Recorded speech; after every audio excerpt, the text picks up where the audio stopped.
Gujarat high court से राहुल गांधी को बड़ा झटका, 2 साल की सजा रहेगी बरकरार। राहुल की पुनर्विचार याचिका को हाईकोर्ट ने किया खारिज, संसद सदस्यता नहीं होगी बहाल।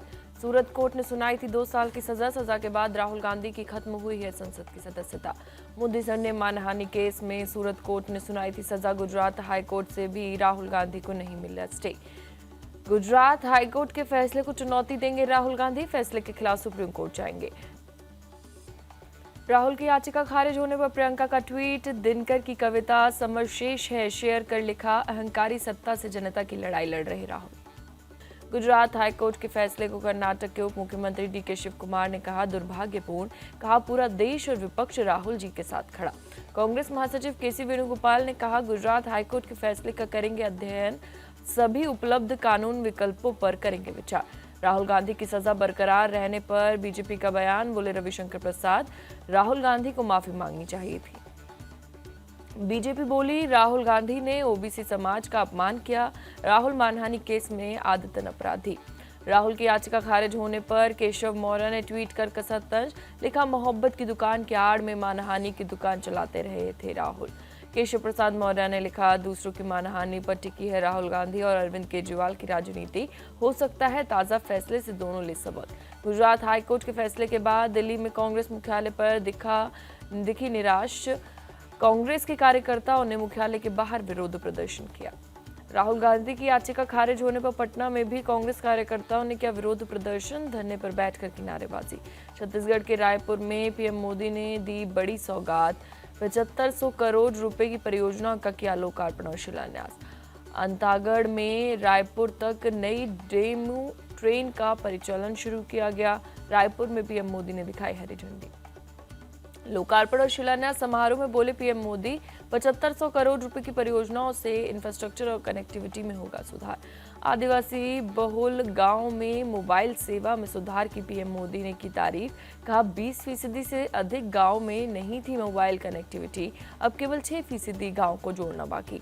कार्यक्रम में मंच पर सीएम भूपेश बघेल ने किया पीएम मोदी का वेलकम, स्मृति चिन्ह भी भेंट किया। रायपुर में पीएम मोदी की विजय संकल्प महारैली, पीएम ने रैली में आ रहे 2 कार्यकर्ताओं की बस हादसे में मौत पर जताया दुख। रायपुर की रैली से पीएम मोदी ने विपक्षी एकता पर बोला हमला, कहा जिनके दामन दागदार हों वो एक साथ आ रहे हैं। पीएम मोदी बोले विपक्ष करप्शन की गारंटी तो मोदी भ्रष्टाचार पर कार्रवाई की गारंटी, मैं डरने वाला नहीं हूँ। विजय संकल्प महारैली में कांग्रेस पर पीएम मोदी का डायरेक्ट अटैक, कहा छत्तीसगढ़ में विकास विरोधी पंजा हावी, गंगा जी की झूठी कसम खाने का पाप करती है कांग्रेस। पीएम मोदी ने छत्तीसगढ़ को बताया कांग्रेस का एटीएम, कहा कोयला माफिया, रेत माफिया, भूमि माफिया जैसे हर तरह के माफिया यहां फल फूल रहे हैं। इससे पहले रायपुर एयरपोर्ट पर पीएम मोदी का हुआ भव्य तरीके से स्वागत। गवर्नर विश्वभूषण हरिचंदन के साथ सीएम भूपेश बघेल के साथ भी आह्वानी। महाराष्ट्र के डिप्टी सीएम देवेंद्र फडणवीस ने आज बुलाई बीजेपी विधायकों की बैठक, मौजूदा सियासी हालात पर होगी चर्चा। शरद पवार को लेकर एनसीपी का ट्वीट, लिखा 83 साल के योद्धा एक बार फिर मैदान में, कल से करेंगे राज्यव्यापी दौरा, कल पहली सभा नासिक में। उद्धव ठाकरे और राज ठाकरे कर सकते हैं बड़ा ऐलान, आगामी बीएमसी और 2024 लोकसभा चुनाव से पहले कर सकते हैं बड़ा ऐलान। उद्धव राज ठाकरे के साथ आने पर बोले संजय राउत, दोनों को किसी मध्यस्थ की जरूरत नहीं, दोनों भाई सिर्फ एक कॉल की दूरी पर।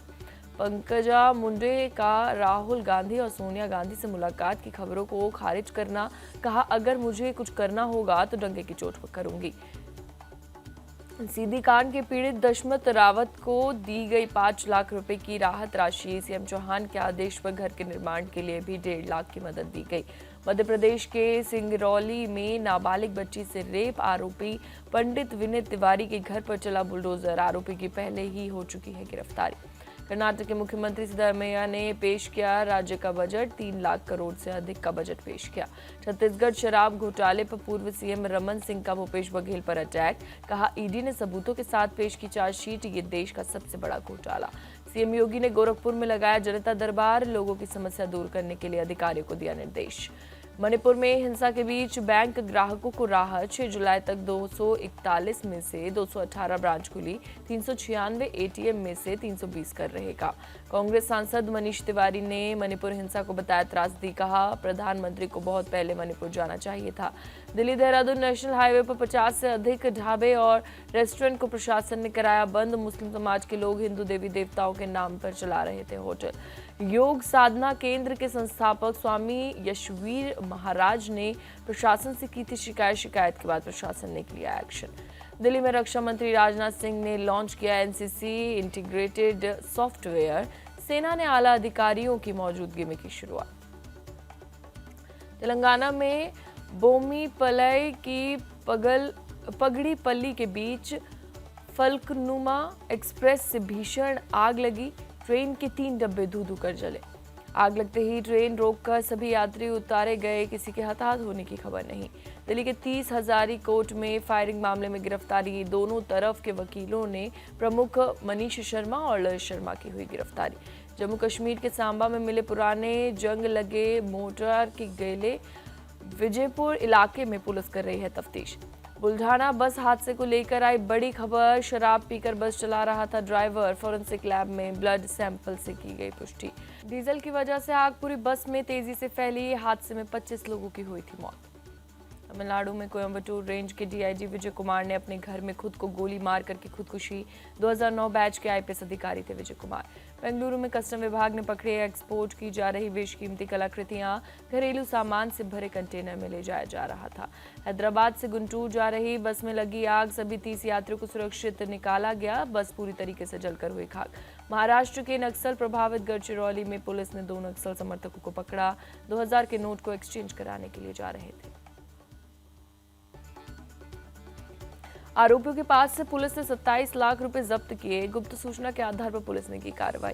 दिल्ली के दक्षिणीपुरी में एक निर्माणाधीन इमारत का हिस्सा गिरा। हादसे के बाद एनडीआरएफ ने चलाया रेस्क्यू ऑपरेशन। मलबे से 2 लोगों का रेस्क्यू किया गया। हादसे में कोई हताहत नहीं। डॉग स्क्वाड की टीम कर रही है मलबे की जांच। दिल्ली एनसीआर में अगले 5 दिन तक भारी बारिश का अलर्ट। 7 और 8 जुलाई के लिए मौसम विभाग ने जारी किया येलो अलर्ट। मौसम विभाग के मुताबिक दिल्ली एनसीआर में 8 जुलाई को 30 से 40 किलोमीटर की रफ्तार से चलेगी हवा। अगले 5 दिन तक अधिकतम तापमान 36 डिग्री तक रहने की उम्मीद। हिमाचल प्रदेश में मौसम विभाग ने जारी किया बारिश का येलो अलर्ट। कई इलाकों में लैंडस्लाइड की भी जताई आशंका। Solan world heritage railway track से हटाया गया मलबा। कल शाम बारिश के बाद ट्रैक पर गिरा था पहाड़ का मलबा। एक और लैंडस्लाइड से चंडीगढ़ शिमला हाईवे पर ट्रैफिक बाधित। हाईवे से मलबा हटाने का काम जारी। हिमाचल प्रदेश के ऊना में प्रशासन ने लोगों का रेस्क्यू किया। शमशान घाट में फंसे थे सभी लोग। बारिश होने के बाद सड़क पर पानी आ जाने से फंसे लोग जेसीबी की मदद से रस्सी के सहारे लोगों को सुरक्षित निकाला गया। उत्तराखंड के धारचूला में बादल फटने की वजह से तबाही मची। सैलाब के बीच लोगों का रेस्क्यू। चमोली में कनोल मोटर मार्ग ठप्प होने से मुश्किलें बढ़ी। डंडों की मदद से बाइक समेत नंदाकिनी नदी पार कर रहे हैं लोग। हिमाचल प्रदेश के नैनीताल में भारी बारिश से लोगों की बड़ी परेशानी। लैंडस्लाइड से सड़क का एक हिस्सा ढह गया। ट्रैफिक रोका गया। सड़क के दोनों तरफ लगी गाड़ियों की लंबी कतार। आसपास के गांव से लोगों को रेस्क्यू किया गया। बिहार के दरभंगा में खुली सरकार की पोल। पानी की तेज धार में बह गया 18 लाख का डायवर्जन। 20 पंचायत के लोगों के लिए लाइफलाइन था ये पुल। डायवर्जन टूटने के बाद इलाके के लोगों में नाराजगी। दरभंगा के सबसे बड़े सरकारी अस्पताल हुआ पानी। लगातार हो रही बारिश से पूरा अस्पताल झील में तब्दील। अस्पताल के सभी विभाग में घुटनों तक भरा पानी। अस्पताल कर्मियों को पानी के अंदर बैठकर करना पड़ रहा है काम। मरीजों को हो रही है परेशानी। डीएमसीएच की प्रिंसिपल ने सभी क्लास के सस्पेंड छात्रों को कहा जिनके हॉस्टल में पानी है अपने घर चले जाए। मरीजों और उनके परिजनों को अस्पताल आने जाने में हो रही है काफी परेशानी। अस्पताल में पानी निकालने के लिए प्रशासन से लगा रही है गुहार। दरभंगा में लगातार बारिश से हालात बिगड़े। रियासराय का सहायक थाना पानी में डूबा। बिहार के डेहरी में सोन नदी में फंसे सभी 30 ट्रकों को निकाला गया। नदी का जलस्तर बढ़ने के कारण फंसे थे ट्रक। यूपी के हापुड़ में रेलवे अंडरपास में भरा पानी। अंडरपास से जा रही कार बीच पानी में फंसी। लोगों ने कार में सवार लोगों को रेस्क्यू किया। मोटर लगाकर अंडरपास से निकाला जा रहा है पानी। बड़वानी में ट्रैक्टर ट्रॉली नदी में बहा। ट्रैक्टर ट्रॉली लेकर नदी से अवैध रेत खनन के दौरान अचानक नदी में बढ़ा पानी। ट्रैक्टर चालक और अवैध रेत खनन कर रहे लोगों ने भागकर बचाई जान। नदी का पानी कम होने के बाद ट्रैक्टर बाहर निकाला गया। लखनऊ में पोस्ट ऑफिस में घुसा बारिश का पानी, झमाझम बारिश के बाद कई इलाकों में हुआ जल जमाव। यूपी के मुरादाबाद में लगातार बारिश, कई इलाकों में पानी भरने से परेशानी बढ़ी। महाराष्ट्र के नांदेड़ में फंसे 35 किसानों को रेस्क्यू किया गया, जेसीबी के जरिए खेतों से सुरक्षित निकाला गया। खेतों में काम करने गए थे सभी किसान, भारी बारिश के चलते नाले में आई बाढ़ में थे फंसे। केरल के तिरुवनंतपुरम में सुबह से हो रही है बारिश, मौसम विभाग ने दिन भर बारिश होने की जताई आशंका। केरल के कोट्टायम में तेज बारिश, कई जगहों पर भरा पानी, लोगों को हो रही है काफी परेशानी। केरल के अलपुजा में भारी बारिश, बाढ़ जैसे हुए हालात, लोगों को हो रही है काफी परेशानी। केरल के कोझिकोड में लगातार बारिश से बढ़ा नदियों का जलस्तर, कई इलाकों में पानी में डूबे सड़क, लोगों के घरों में घुसा पानी। कर्नाटक के मंगलुरु में लगातार बारिश का कहर, शहर में कई जगह भारी जल जमाव।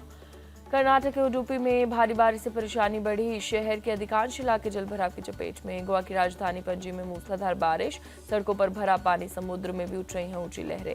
भोपाल में सब्जियों की कीमतों में वृद्धि होने के वजह से लोगों को परेशानी, 150 से 160 रुपए किलो बिक रहा है टमाटर। लैंडस्लाइड से फिर बाधित हुआ बद्रीनाथ राष्ट्रीय राजमार्ग, चमोली में चिनका के पास सड़क पर पत्थरों का गिरा मलबा। श्री अमरनाथ गुफा तीर्थ स्थल पर सुबह में हुई आरती, खराब मौसम के कारण फिलहाल रोकी गई यात्रा। हाईटेक कमांड कंट्रोल सेंटर से हो रही है अमरनाथ यात्रा की निगरानी, 20 विभागों के 60 लोग बालटाल और पहलगाम पर चलने वाले यात्रियों की सुरक्षा की कर रहे हैं मॉनिटरिंग। श्रीनगर के बाहरी इलाके में जम्मू कश्मीर प्रशासन ने पहली बार बनाया हाईटेक कमांड कंट्रोल सेंटर, दर्जनों कैमरे लगाए गए। अमरनाथ यात्रा के लिए रामबन में खास इंतजाम, साफ सफाई का रखा जा रहा है विशेष ध्यान। बाथरूम समेत 978 टॉयलेट रूम बनाए गए। इंडिया टीवी के editor in chief Rajat Sharma के नाम नया कीर्तिमान, ट्विटर पर दुनिया में सबसे ज्यादा फॉलो किए जाने वाले टीवी न्यूज पर्सनैलिटी बने। इंडिया टीवी के चेयरमैन के ट्विटर पर 10.7 मिलियन फॉलोअर्स हुए। रजत शर्मा ने लोगों से ट्विटर पर जिम्मेदारी पूर्वक और निष्पक्ष जानकारी देने की अपील की। एनएसए अजित डोवल से मिले फ्रांस राष्ट्रपति के राजनयिक सलाहकार। पीएम मोदी की फ्रांस यात्रा पर हुई बातचीत। अमेरिका आज से केमिकल हथियारों से मुक्त देश, हथियारों को नष्ट करने में 3 लाख करोड़ रुपए का हुआ खर्च, भारत पहले ही कर चुका है नष्ट। यूक्रेन के राष्ट्रपति जेलेंस्की ने चेक गणराज्य के राष्ट्रपति से मुलाकात की, कहा गठबंधन की एकता दिखाने का सही वक्त। मेक्सिको सिटी जू ने मनाई 100वीं एनिवर्सरी, एनिमल कॉस्ट्यूम परेड में शामिल हुए सैकड़ों बच्चे। इंडियन क्रिकेट टीम के पूर्व कप्तान MS धोनी का जन्मदिन आज, हैदराबाद में फैंस ने लगाया 52 फीट का कटआउट, रांची में भी जश्न का माहौल।